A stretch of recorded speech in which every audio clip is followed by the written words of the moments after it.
I'd like to start off by saying Barakatah Yahweh, Ba'ashem Yahushai, Ba'ashem Rakakwadash. Welcome to another live lesson. All right. The name of this one is Seeds, Pedigrees, and Bloodlines. This is pretty much, something that came to mind early this morning, to do something dealing with this topic. Yesterday we dealt with, let me just pull it up real quick. We dealt with the wheat and the tares. We spoke about, certain people out there that look like Israelites and are not. And certain people out there that look like heathens, but they're not. They're really Israelites.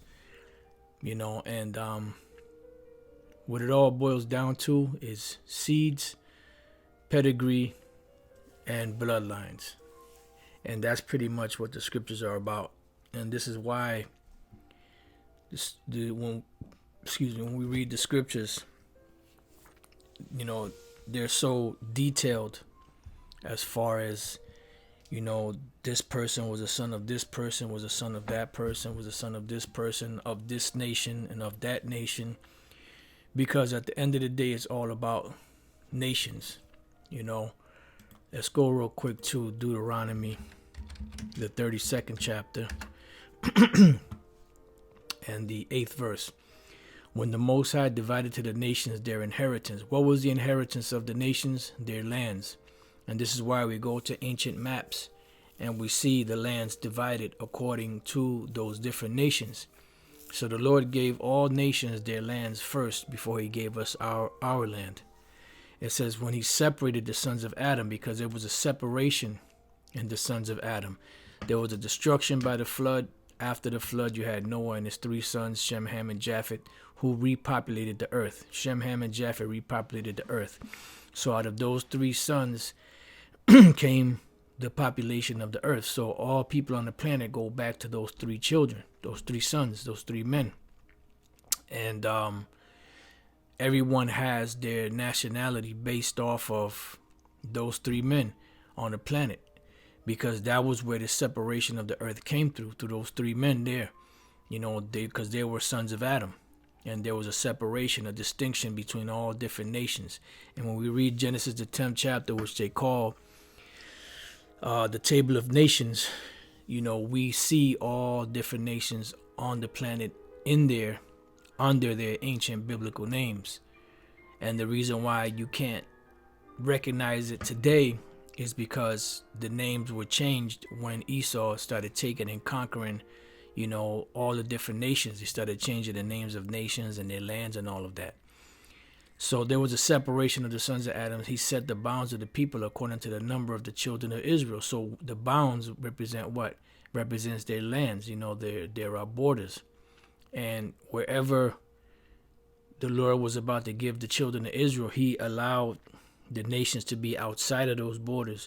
But the one nation that was in those borders was the nation of Canaan, or the Canaanites, because that was the nation that the Lord had cursed through Noah, cursing Ham's son Canaan, which was his firstborn. And that land was going to be given to us eventually. All right, it says, for the Lord's portion is his people, Jacob is the lot of his inheritance. So you have a chosen people, which is the nation of Israel, which are the so-called Negroes, Latinos, Native American Indians, of Negro and Indian descent, and those whose fathers and fathers' fathers go back to those people, no matter what they look like today. All right, so there was a distinction. So this is why whenever brothers are teaching lessons, whenever brothers are, on the streets, and encounter people, one of the first things you ask sometimes, well, not all the time, but, in most cases, one of the first things you would ask if somebody would come up asking questions, especially back in the days, was, what's your nationality?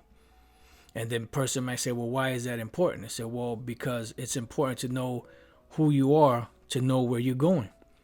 Because if you happen to come out of the nation of Israel, the so-called Negroes, Latinos, and Native American Indians, then the kingdom of heaven is yours. This message of salvation is for you. unless you are part of the 2/3. But if not, then that means you're going into slavery. So that's how you're able to distinguish the different nations and who's going to go into slavery and who's not.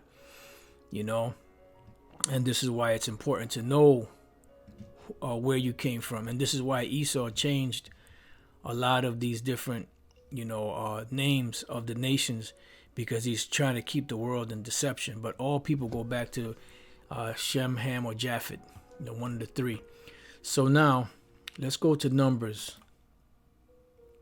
the first chapter, and let's deal with these pedigrees and the seeds and bloodlines.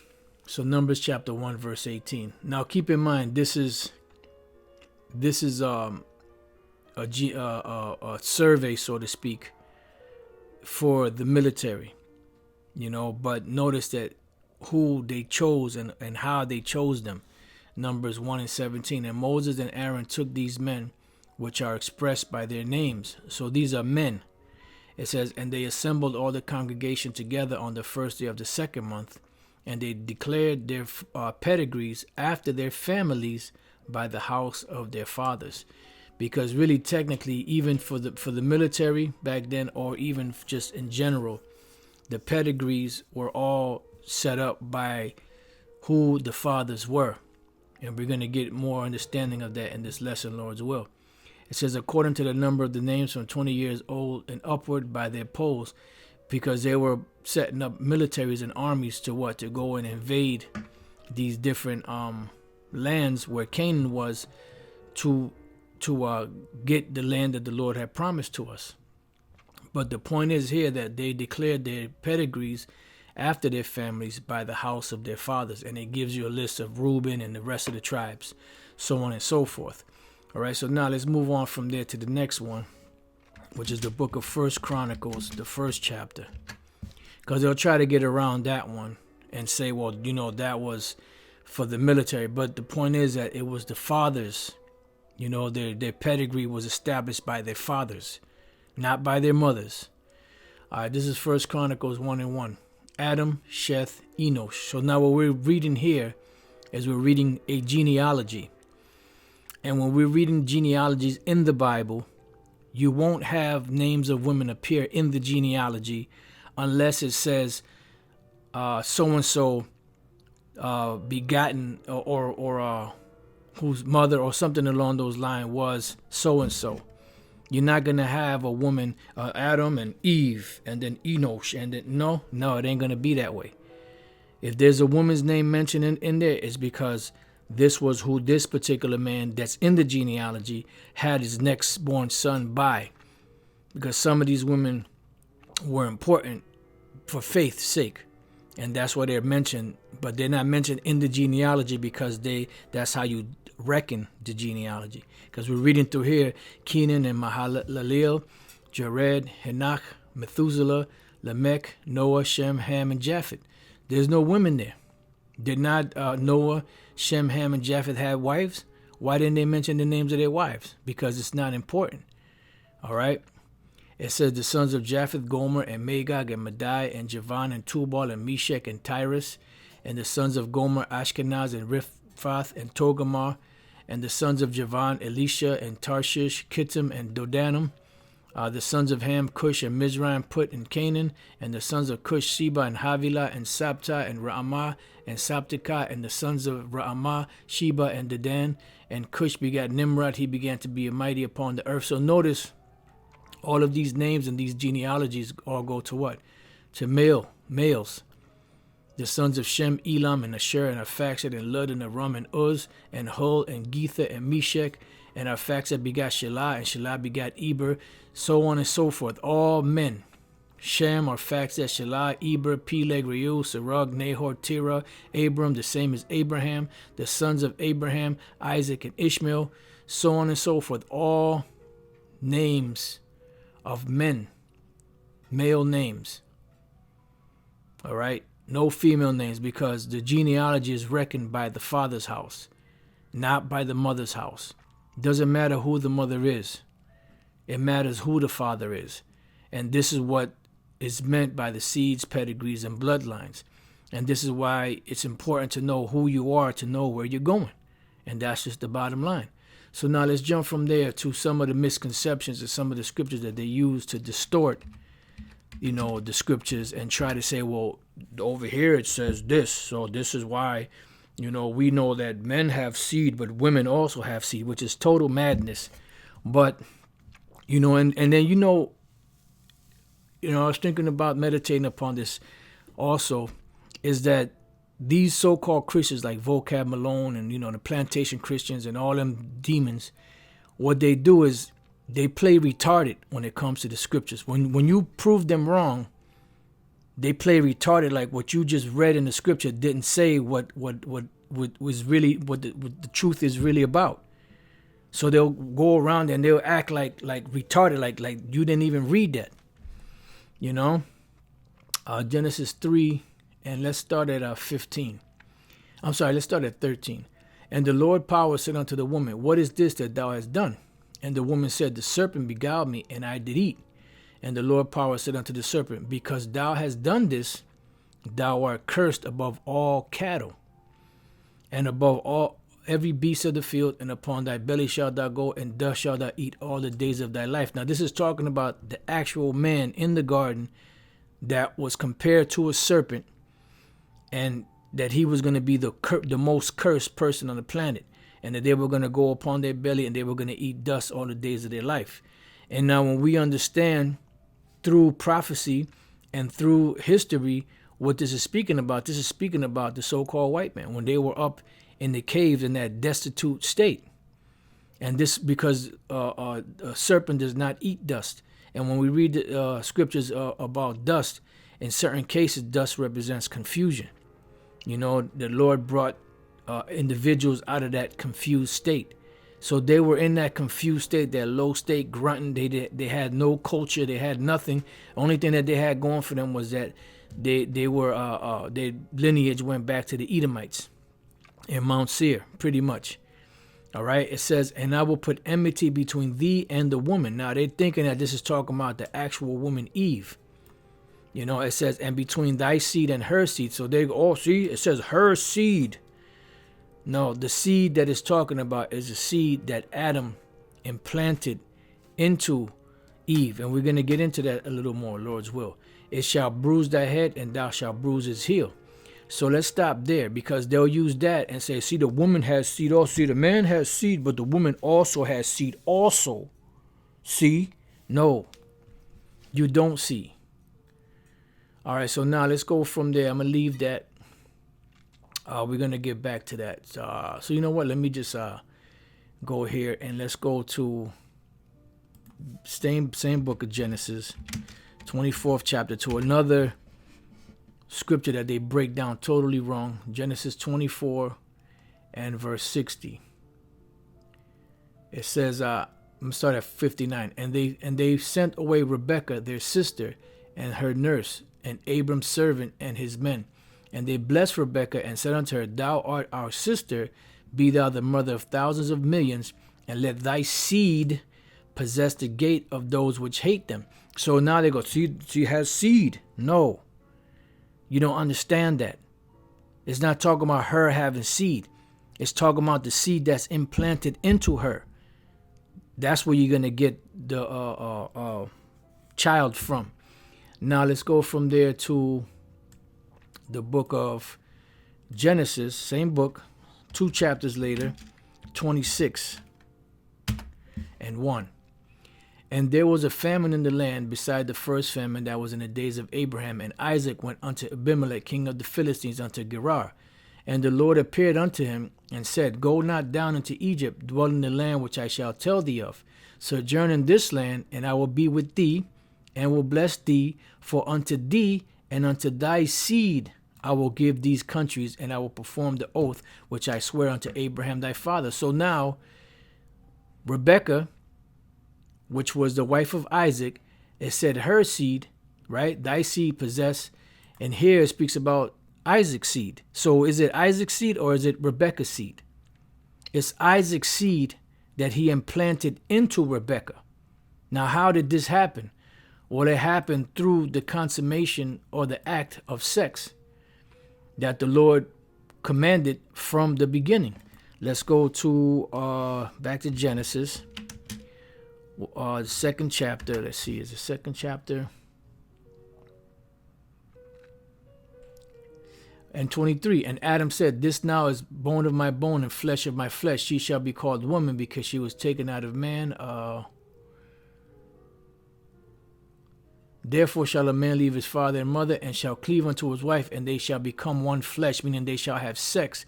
Because remember, when you go back to Genesis, the first chapter, the Lord implemented what? Sex for the reproduction, of the population of the earth. Okay? Now, when we go from there to Leviticus,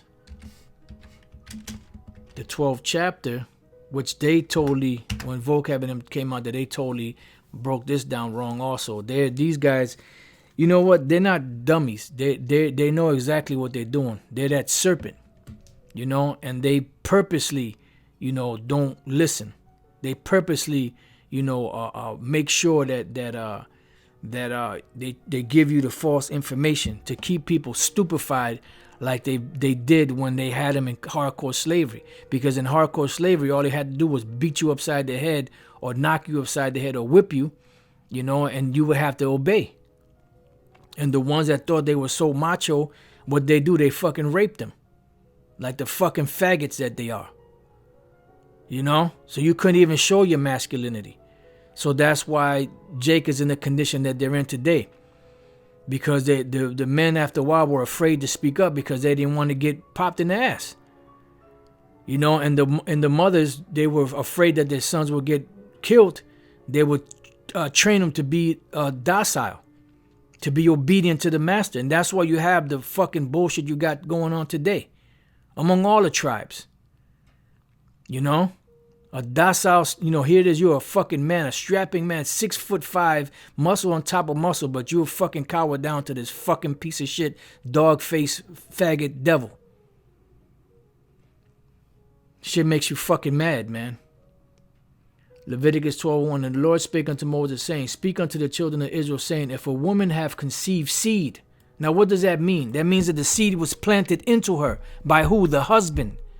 The man.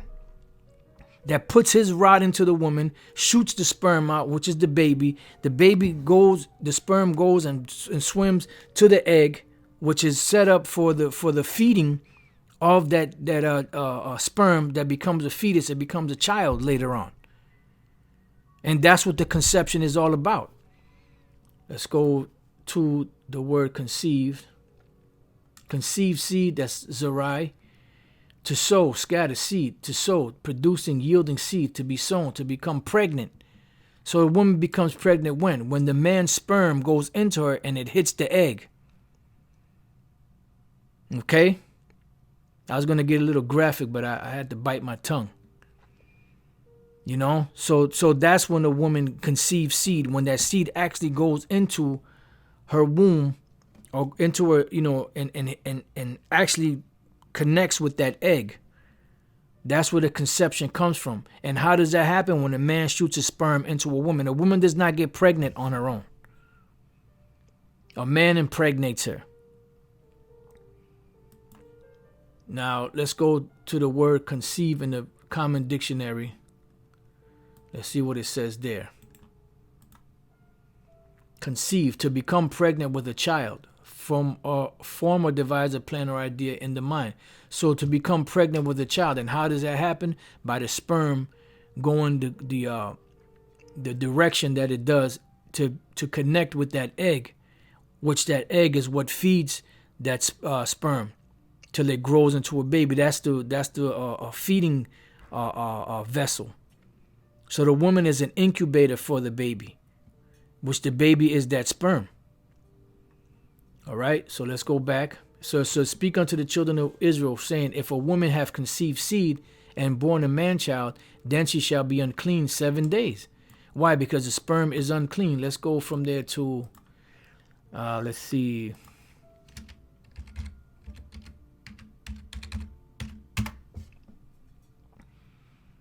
All right, it says, if any man's seed of copulation go off from him, then he shall wash all his flesh in water and be unclean until the evening.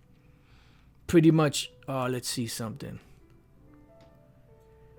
You know, like you may have a wet dream or whatever the case is, that's sperm is unclean. And this is why the woman, when she conceives that sperm, she is unclean. And she can't really be clean until she delivers the baby.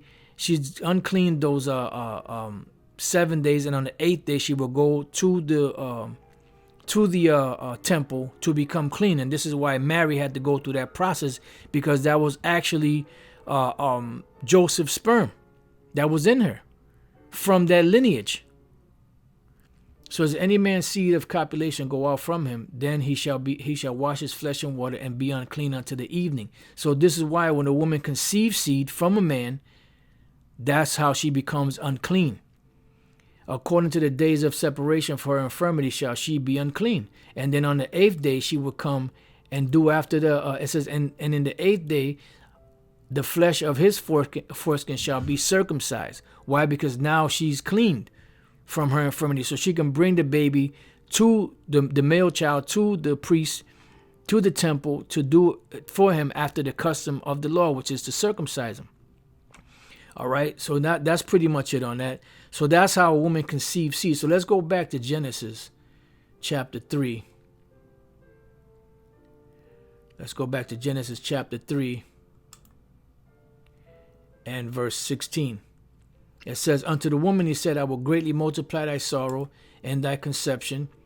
In sorrow thou shalt bring forth children. Let's see. I'm sorry. Let me just jump to the 17th verse. And unto Adam he said, because thou hast hearkened unto the voice of thy wife, and hast eaten of the tree of which I commanded thee, saying, thou shalt not eat of it. Cursed is the ground for thy sake. So from that point on, the ground was cursed. Started bringing up thorns and briars, bad fruit. And from this point on, this is when you had to start tilling the land. Start planting seed into the land. And sorrow shalt thou eat of it all the days of thy life. Thorns also and thistles shall it bring forth to thee. And thou shalt eat the herb of the field. Why should you have to eat the herb of the field? Because your body and your cells are going to start breaking down. You're going to start getting old. You're going to start getting those degenerative diseases. Therefore, now you got to take herbs to heal your body. As to before, it was all set up. You had the immortal body. You know, but then when you went off, you had the immortal body, but you had the mind of flesh. I'm sorry, of a stone. You know, so now you have to eat the herbs of the field in order to feed your cells and get rid of any sicknesses you have in your body. Because you're not going to be able to live because you disobey my laws. What I gave you to do. This is what the Most High is telling Adam. It says, in the sweat of thy face shalt thou eat bread, till thou return unto the ground, for out of it was thou taken, for dust thou art, and unto dust shalt thou return. And this is why now we die, because that was the sentence upon our flesh back then. All right. It says, and Adam called his wife's name Eve, because she is the mother of all living. Now, when we look up the name Eve, you know, it goes back to the Hebrew word Hawa, right? Which is life or living, but really technically the word Hawa means farm. You know, even though it goes back to the word life, you know, ultimately it goes back to the word life, but the word Eve goes back to the word Hawa, which is farm. But it does go to the word Chaya, which is life, but it also goes back to the word farm, right? Because when you look up how to say farm in Hebrew, what do you have here? Chawa, Chawa, which is the same word that is used for Eve's name is Chawa, because she is the life-giving force. Because when Adam planted his seed into her, that was the same way when you go back to the beginning of how the Lord set everything up. And now that segues us into Genesis, the 1st chapter, and the 11th verse. And the power said, let the earth bring forth grass. So the earth, which is compared to a woman, it's like the womb of a woman. And when you plant the seed into the soil, that seed becomes eventually becomes a plant, a vine, a tree, or whatever the case may be, and it brings forth fruit. And after a while, when that tree can't bear any more fruit, what do? You cut it down, You know, you use it for whatever you use it for, kindling wood or whatever, building whatever, or whatever you use it for. Because really, you're not supposed to build with fruit trees and all that. You're supposed to build with just regular trees of wood. Then what you would do is you would plant more seeds, because you may like the fruit of that particular tree. So you have fruit or you have seeds, and you will plant them again and replant that whole process again. But the point is that after, let's read it again. And the power said, let the earth bring forth grass, the herb yielding seed, and the fruit tree yielding fruit after his kind, whose seed is in itself upon the earth. And it was so. So the earth took in that seed and brought forth what? Fruit after those kinds of seeds. Because you can't plant an apple tree and expect to get grapes. You can't plant an olive tree or an olive tree and expect to get figs. You know, you can't plant an orange tree, you know, and expect to get grapes to make grape wine from. Whatever seed you plant into the earth, that's what's going to come up afterwards. There was a scripture that came to mind. If it comes back, I'll go to it. But as of right now, it kind of left my mind. But it says, and the fruit tree yielding fruit after his kind, whose seed is in itself upon earth, and it was so. And the earth brought forth grass, and herb yielding seed after his kind, and the tree yielding fruit, whose seed was in itself after his kind. And the power saw that it was good, because it was according to the plans of the Most High.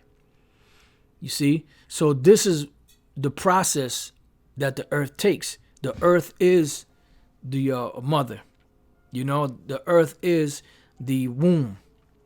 And the seed, which is the masculine part of it, when it goes into the earth, takes root, and then it grows, and it brings forth whatever that seed is. It brings forth fruit after that kind. And this is why you have these devils splicing different seeds together to make different things. Which it's not supposed to be that way.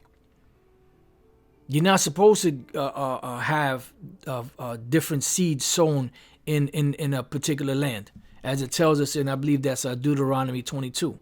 That's confusion. You see? That's why an Israelite woman is not supposed to deal with no other man outside of their nation. That's confusion. All right? So now let's go from there. Let's go back to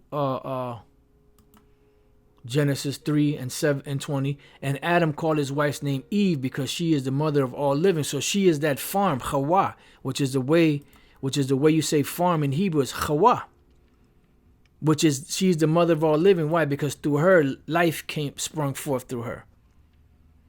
All right? Just like the earth cannot bring forth unless it has seed planted into it. All right? And let's go from there. Let's go to, matter of fact, let's read on in Genesis.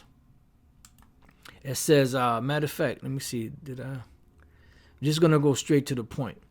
Let's jump down to the 23rd verse. Therefore the Lord power sent him forth from the garden of Eden to till the ground from whence he was taken. So now that the Lord put the seeds into the ground and made it grow of itself, now you got to physically get in there and break the ground up and plant the seed again. Just like a man has to plow his wife and push the sperm, which is a seed, into her, and then that seed, once it hits the egg, brings forth children after their kind, meaning after their father's kind. And this is why it's important to know who you are: seeds, pedigrees, and bloodlines. Now, I'm not saying this so you go and try to search out exactly your lineage and all that. It's impossible to do. You're not going to be able to do it. This time around, the Lord is doing it by who? By his seed, which is what? Let's go real quick to Luke chapter 8 and verse 11.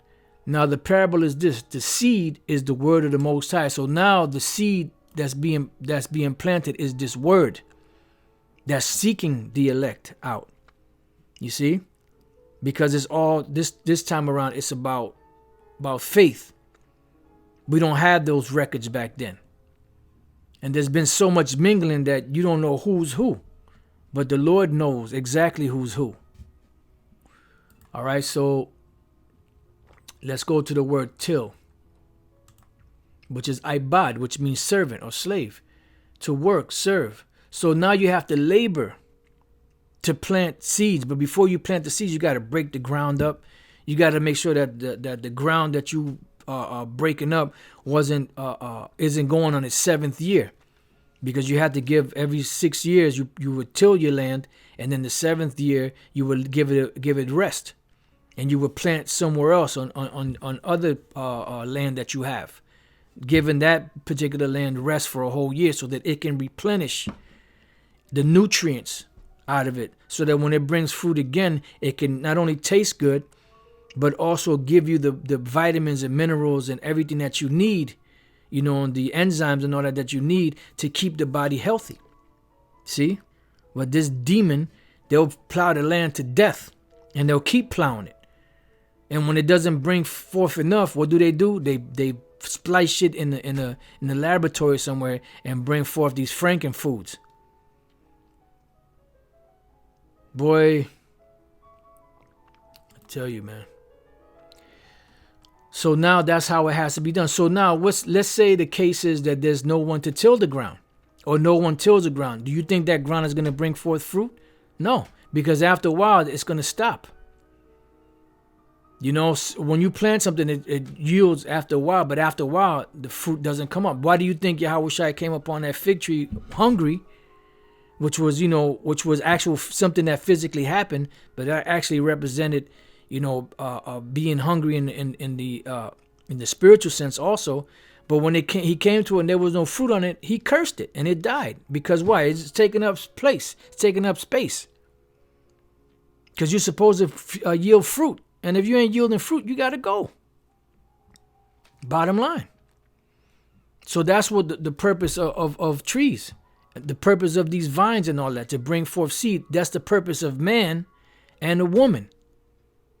That's why it's confusion for man to be with man and woman to be with woman, because there's nothing that can be produced out of that.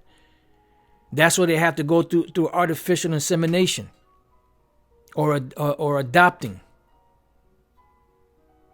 It's fucking confusion, man. And these people are all in the mix. They're all in it, pickled in it, and this fucking freakism that's going on.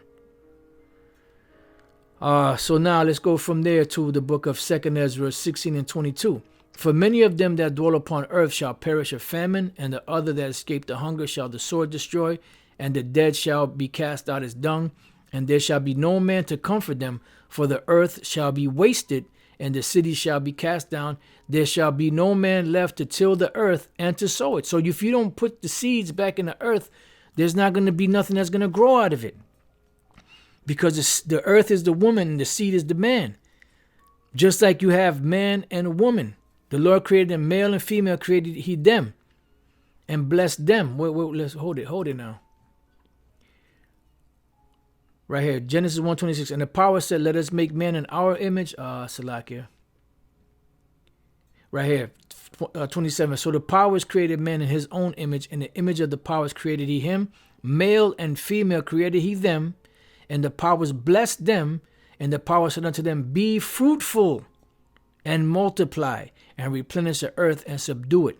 And have dominion over the fish of the sea and over the fowl of the air and over every living thing that moveth upon the earth. So male and female, he created them and told them to multiply and replenish the earth. Not male and female. But that's what they're pushing in this demonic agenda. And he told them to be fruitful, which the word fruitful should be paryum. Para, which is, a variation. Para, which is a fruit, to bear fruit. Parya is also fruit. This is fruitful, para. And multiply. Rabah or Rab. Be or become great. Be or become many. To multiply. And how does that happen? When a man and a woman get together. and the man shoots his sperm into the woman, and the sperm hits the egg, and a baby comes out of that. Just like you take the seeds, you plant them into the ground, and fruit comes out of it. If you plant it properly. You see? It has to take root. And this is why we read the parable of the sower seed. You had the different types of seeds. Some that fell in the good ground, they brought forth their yield. But the other ones that weren't planted correctly, they eventually withered. It goes back to the concept of seed and earth. Seed and farm. Adam and Eve. The man and the earth. The seed of man and the earth, which is the woman. Hawa, Eve. All right. So we dealt with that. So there has to be somebody to do that. So, and how is that done? That's done through the act of sex, and that is done by pedigrees. Because now you have this other nonsense, and Salak, I know you brothers are putting some banging scriptures, but I'm in the spirit, trying to get this lesson through. And if I have time, then Lord's will, I will read some of those precepts. Salak, brothers, I haven't had a chance to get to your precepts. But now there's another nonsense that was pulled right out of the ass of Vocab Malone and them, right? And nobody questions them. Nobody's going to ask them to prove their point and say this, that. They whatever they say goes, because that's the big bad white man. The Edomite, whatever the Edomite says goes. Now, they brought up this bullshit argument about this individual named Shishan, the Egyptian. Right? So we're going to dispel that myth right now. 1 Chronicles 2 and 31. I start at 29. And the name of the wife of Abishur was Abihail, and she bare him Aban and Molid. And the sons of Nadab, Seled and Apaim, but Seled died without children. And the sons of Apaim, Ishi, and the sons of Ishi, Shishan.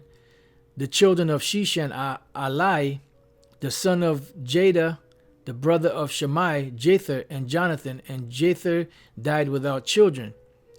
Did I have the right? I got the right. And the sons of Jonathan, Peleth, and Zaza, these were the sons of Jeremiel. Now Shishan had no sons, but daughters. And Shishan had a servant, an Egyptian, whose name was Jarha. So it was Jarha. I had the names confused. I thought Shishan was the Egyptian, but it's Jarha. Let me just make a correction here. All right. So Jarha, who was an Egyptian, a servant of this man, right? It says, and Shishan gave his daughter to Jarha, his servant, to wife, and she bare him a ta'ai. So pretty much they're trying to say that since this man was in this man's genealogy, that he's an honorary Israelite. No. This man here, Shishan, when there were no males among him to procreate with his daughters, he was supposed to go to his next of kin. Or if there wasn't, whoever came in next in line of an Israelite man to go into this his daughters or daughter to bring forth Israelites, so that land would not move from being this particular tribe's inheritance, which when we go to, let's go from there to the book of Numbers 36. And that's why these things are written, for our learning, to be able to combat this madness that these people, or these arguments that these wacky-tacky Christians come up with. Numbers 36 and 1. And the chief fathers of the families of the children of Gilead, the son of Machir, the son of Manasseh, of the families of the sons of Joseph. So we're dealing with the tribe of Manasseh now. Came near and spake before Moses and before the princes. It says, the chief fathers of the children of Israel.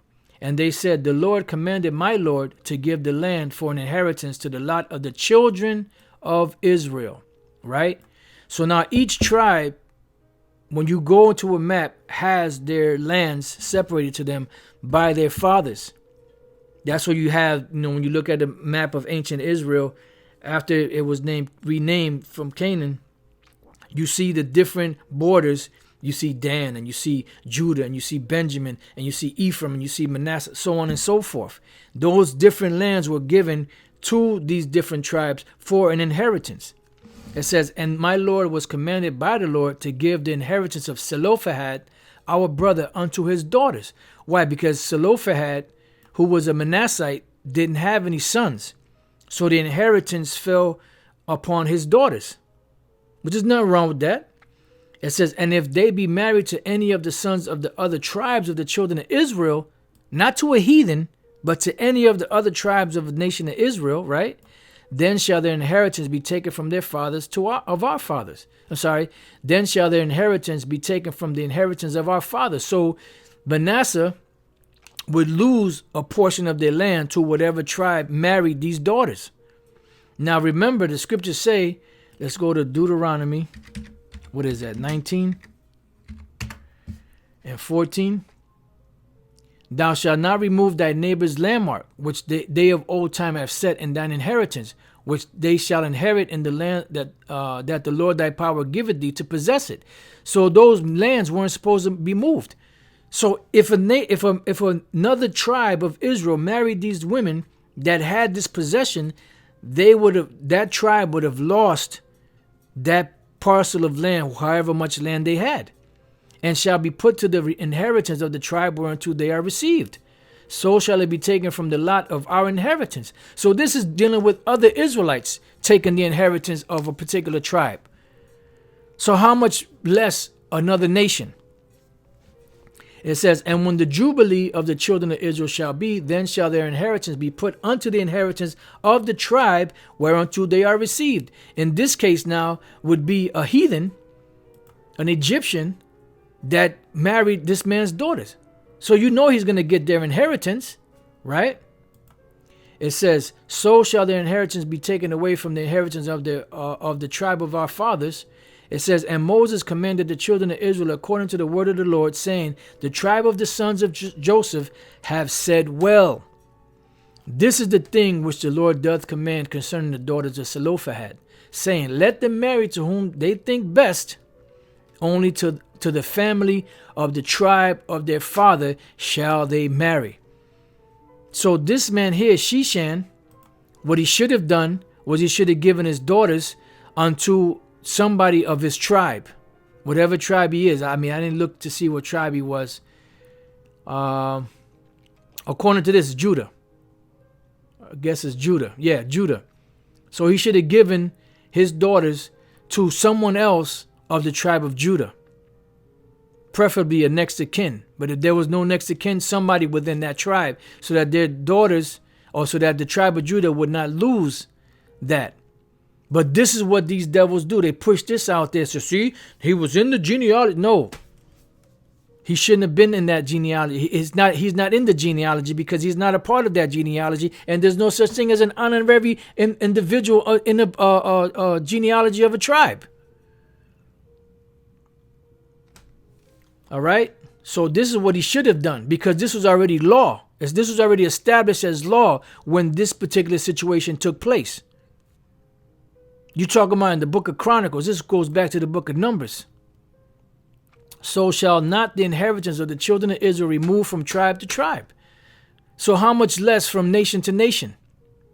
For every one of the children of Israel shall keep himself to the inheritance of the tribe of his fathers. And every daughter that possesses an inheritance in any tribe of the children of Israel. Man, I didn't even read down this far. I've read it before, but the main thing that stuck in my mind was the tribe of Manasseh. But in every daughter that possesses an inheritance in any tribe of the children of Israel shall be wife unto one of the family of the tribe of her father, that the children of Israel may enjoy every man the inheritance of his fathers. Bottom line, period. So this man here should have given his daughter to a Judite man. Yeah, but you still find Jarha's name in the lineage of Judah. Okay, well let's deal with that. Let's go to the book of Ezra, chapter 2, and verse 59. These devils, man, they be reaching, man. They be reaching. No goddamn well the white man can't jump, but they be reaching.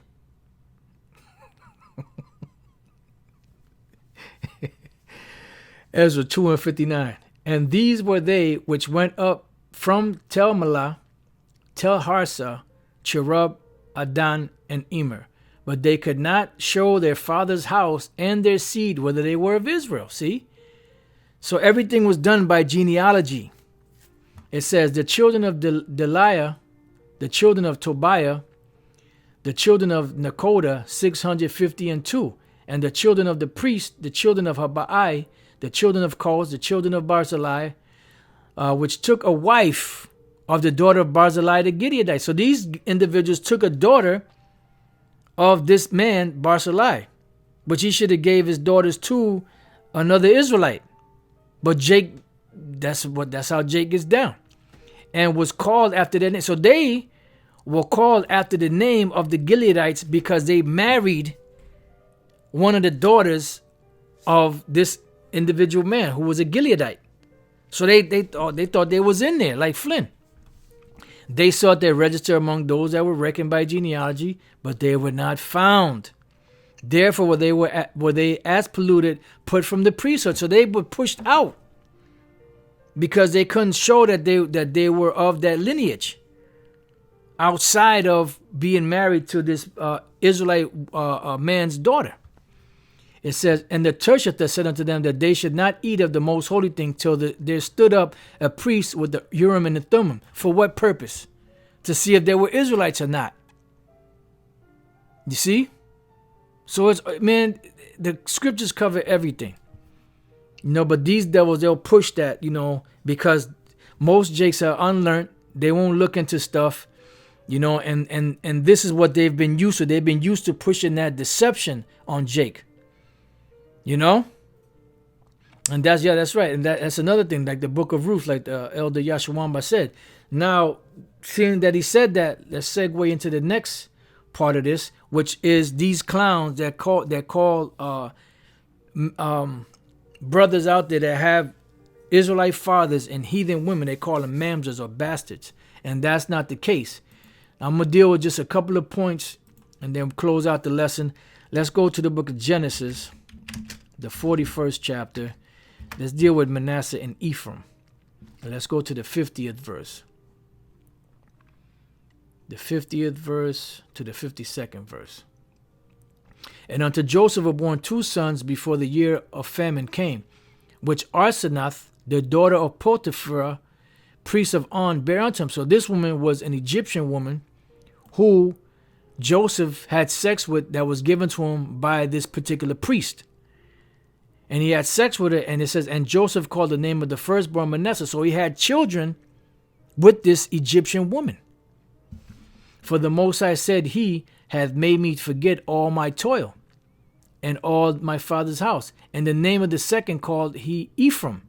For the Most High hath caused me to be fruitful in the land of my affliction. So he had two sons with an Egyptian woman and a heathen woman.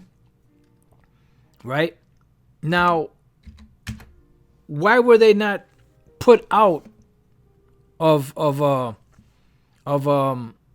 serving the Lord or from being Israelites if they were bastards, as these dickheads say? And I'm sorry, I gotta call them what they are, man. I'm not biting my tongue on that one. They're dickheads, and they cause division and strife, and the Most High is going to destroy them. Genesis 48:1. And it came to pass after these things that one told Joseph, behold, thy father is sick. And he took with him his two sons, Manasseh and Ephraim. For what? To get a blessing from his father Jacob. So now what Jacob should have said, well, no, Joseph, I understand you're one of my favorite sons. I love you. But, these children's mothers are heathen. So they're really technically bastards. So I can't bless them. Why didn't he tell him that? It says, and one told Jacob, and said, behold, thy son Joseph cometh unto thee. And Israel strengthened himself and sat upon the bed. And Jacob said unto Joseph, the power Almighty appeared unto me at Luz in the land of Canaan, and blessed me, and said unto me, behold, I will make thee fruitful and multiply thee, and I will make of thee a multitude of people, and will give this land to thy seed after thee for an everlasting possession. Because at the end of the day, Ephraim and Manasseh were the seeds of Joseph. Didn't matter who their mother was. Just like you could take an apple seed and plant it in China, plant it in America, plant it in Africa, plant it in South America, plant it wherever in the world, whatever soil. And when the fruit comes up, it's gonna be that the fruit of the seed that was planted. Now it may look different, a little different, depending on where you planted, but it's still that apple, or it's still that orange, or it's still that plum, or it's still that peach. It says, and now thy two sons, Ephraim and Manasseh, which were born unto thee in the land of Egypt, before I came unto thee into Egypt, are mine. As Reuben and Simeon, they shall be mine. So what does that mean? That means that they were going to be a part of the tribes. Let's go from there to Revelation chapter 7 and 4. And I heard the number of them which were sealed, and there were sealed 144,000 of all the tribes of the children of Israel. Of the tribe of Judah were sealed 12,000. Of the tribe of Reuben were sealed 12,000. Of the tribe of Gad were sealed 12,000. Of the tribe of Asher were sealed 12,000. Of the tribe of Naphtali were sealed 12,000. Of the tribe of Manasseh were sealed 12,000. But wait a minute, I thought they were mamzers. I thought they were bastards according to these individuals. How come they're numbered among the children of Israel? How come Joseph said they are mine? Like Reuben and Simeon are mine. Did he say Reuben and Simeon? Let me just make sure. Yep, Reuben and Simeon are mine. Why? We need some answers, man. Of the tribe of Simeon was sealed 12,000. Of the tribe of Levi was sealed 12,000. Of the tribe of Issachar was sealed 12,000. Of the tribe of Zebulun was sealed 12,000. Of the tribe of Joseph was sealed 12,000, which Joseph is synonymous with Ephraim. We could read that in the scriptures, a couple of places in the scriptures.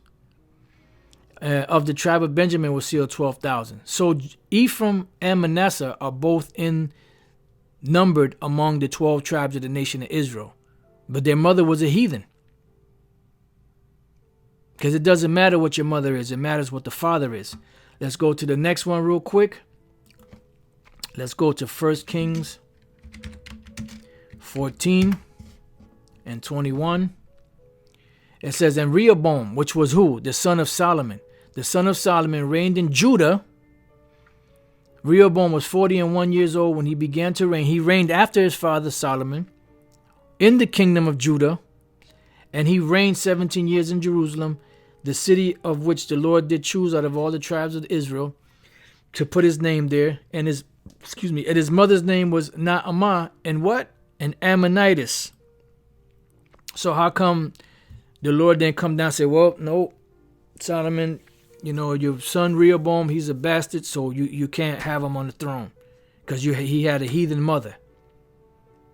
These guys are unlearned and willingly ignorant, because this is readily available in the scriptures, and we brought this out many different times, and they still won't accept that. But it's not given to them. All right, so the last two examples I have is in the book of Matthew, which brothers been putting stuff up, on the common board. The elders, they've been putting up scriptures dealing with the different individuals. It's Matthew 1:1, the book of the generation of Yahushua HaMashiach, the son of David, the son of Abraham. If you could understand that, that's saying Yahushua is Solomon and Isaac. Abraham begat Isaac, and Isaac begat Jacob, and Jacob begat Judas and his brethren. So this is all males in the genealogy.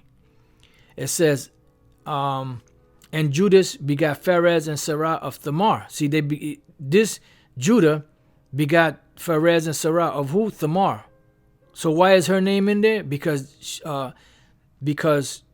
that was the woman that Judah planted his seed into it, which was not an Israelite. So these two individuals should be considered mamzers, according to these dickheads. But they're not. These are Israelites of the tribe of Judah, because two of Judah's sons had got killed.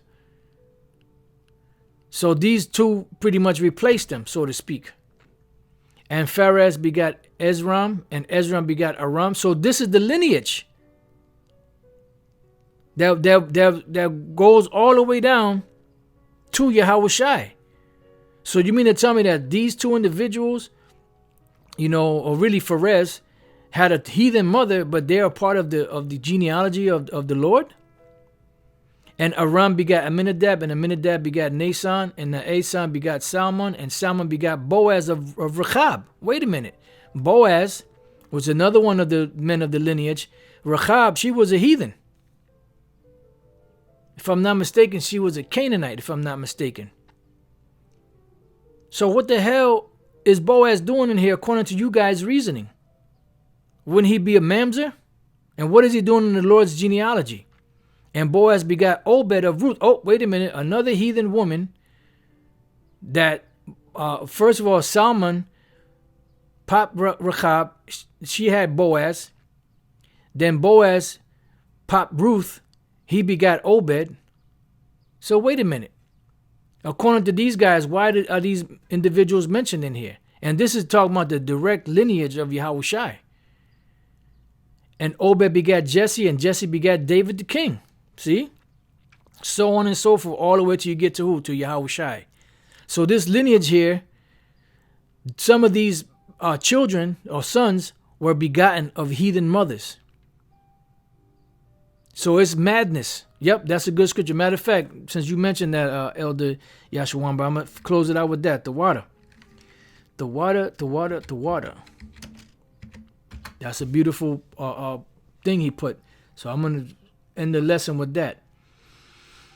Titus 1:9, holding fast the faithful word as he hath been taught, that he may be able by sound doctrine both to exhort and to convince the gainsayer. For there are many unruly and vain talkers and deceivers, especially they of the circumcision, especially those that know that they're Israelites, whose mouths must be stopped, who subvert whole houses, teaching things which they ought not for filthy lucre's sake. See? Some of these guys are paid off. Some of these guys just got demons on them. They just put it straightforward, Some of them got demons on them. Some of them are paid off. Some of them are just bug outs.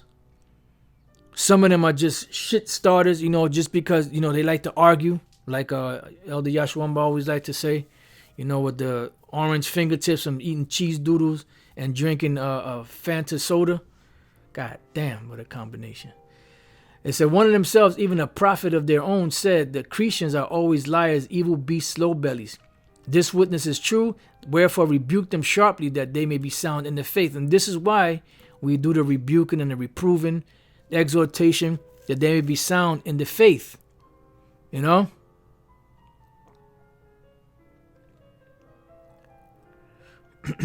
says, not giving heed to Jewish fables and commandments of men that turn from the truth. And a lot of these guys that you see on the comment boards making these stupid statements, some of them used to be a part of the One West back then. But then they left the truth, and then them demons hopped on them, and they started teaching a different doctrine.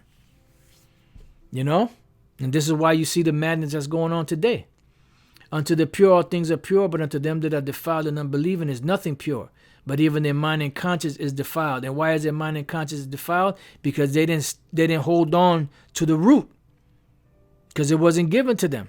They were severed from the root. And what happened? Eventually that branch withered.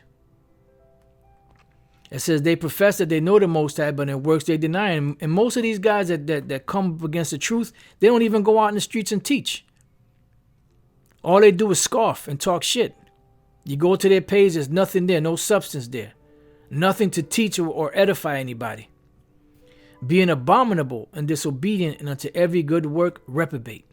And that's what they are, a bunch of reprobates, void of judgment. And this is why they make such stupid statements. And once again, the water to you brothers, for putting them comments up, but hey, man, it is what it is, and this is what makes his truth more precious. Like Elder Apostle Gabar always says, the truth can't be made precious if everybody could receive it. Something precious is something that's rare. And this truth is rare, even though it's out there in the forefront, but not many are going to receive it, just the elect. So with that, I pray that you brothers, oh yeah, that's a good one too. Elder Menadezakba, Gershom and Eleazar, yep, those were the sons of Moses that he had by a heathen woman. They still Israelites. They're still a part of the fold. And and I'm pretty sure if you keep searching, you'll find all kind of goodies. You'll find all kind of examples that could be used to squash this madness, that these guys are pushing out. The brother GMS Shine the Gospel, Gene, also Gen, root meaning give birth, beget, yeah, because the gene is pretty much is the sperm, with derivatives referring to the procreation and familial and tribal groups. Yep, yeah, procreation, and that's what determines a son's pedigree or his nation is the seed. Like them dickheads also from vocab Malone them try to say that son that cursed the mother, that had an Egyptian father and an Israelite mother, they kept saying that he was an Israelite because of his mother. She kept saying his mother was... No, shut the fuck up, man. All right? Just shut the fuck up. You guys are idiots. And if you're not idiots, you're completely retarded. Nobody's falling for your shit anymore, Satan. Them fucking tricks ain't working no more, Esau. So take that shit somewhere else where somebody will fall for your bullshit. Because your shit ain't working no more. Your lies ain't working no more. Devil. Oh, Lord, man. Hey, man. This truth is truly... Elder Apostle said it best. The Bible is a living organism, a living doctrine, a living word, a living substance. It could be evasive and it could be straightforward. It all depends on the spirit of Yahweh B'Shem Yahushai. That's why the scriptures say, give diligence to make your calling and election sure. Because this truth could evade you. And it's through the mercies and power of Yahweh B'Shem Yahushai that we're able to retain it. And we pray that we retain it to the end. So with that, I'm going to end it there. To water to you brothers, man, for all the comments and scriptures y'all put in Salaki. I didn't get a chance to read any of them. Or I did read some of them. I didn't get a chance to read all of them. But we would have been here for another hour or two, So with that, shalom to the Akim on the comment board, the elders, shalom to the Akwath. And Lord's will, you brothers and sisters were edified by this lesson. Till the next time I say shalom.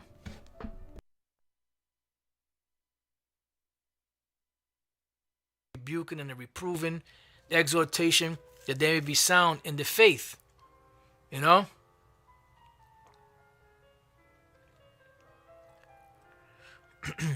says, not giving heed to Jewish fables and commandments of men that turn from the truth. And a lot of these guys turn from the truth. And a lot of these guys that you see on the comment boards making these stupid statements, some of them used to be a part of the One West back then. But then they left the truth.